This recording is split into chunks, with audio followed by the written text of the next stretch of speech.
kind of back to my normal thing, I guess. Um, if you didn't know, which I don't know why you wouldn't, but if you didn't know, it is what is traditionally referred to as Holy Week right now. Today is Wednesday, it's the middle of that week. Tomorrow is Monday, Thursday, and then Good Friday, and then um, Great Saturday, or Black Saturday, depending on where you've come from, and then Easter or Resurrection Sunday coming up. And something like that's come up in just about everywhere, basically, and even presidential press briefings, vice presidential press briefings. It's just been everywhere that this is Holy Week, and starting with Palm Sunday, that like, what are Christians going to do without the ability to gather? What are people going to be able to do without the ability to worship together as they have done for thousands of years, as far as the West is concerned? Or like, this is the first time in our country's history, or the first time in recent memory, that Christians have not been able to gather on Easter Sunday together. And to which I would say, friend, no, it's not.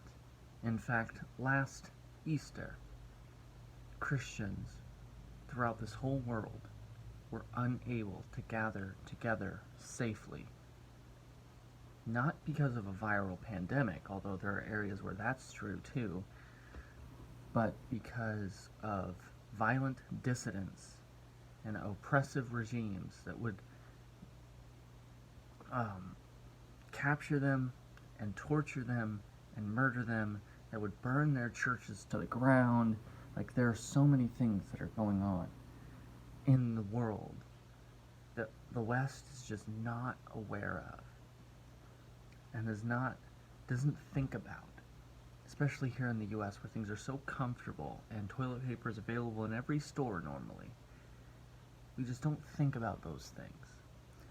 And I remember in a conversation that David Platt was having over the concept of missions, he said that that every single New Testament book mentions the importance of suffering gracefully through through persecution, and the importance of going through it, and that we are supposed to, as the more wealthfully endowed members of the Christian church, we're supposed to be sending a very clear message to those who are not so well privileged as we are. We're supposed to be sending them that you're not alone, that we are with you, and that where you are suffering, we are suffering, and that as you struggle, we struggle, and that even in the first couple of centuries, you had Roman documentarians saying, like, you know what, they're even willing to go without food for a day or several days so that the others in their midst that are less provided for can have what they need. So, where is that now? And he said, pretty much, I'm summarizing basically, but he said that the message that the West has sent the modern suffering third world church, the message we have sent them, is that we are not with you, and that you are alone, and that as you suffer, we are in comfort.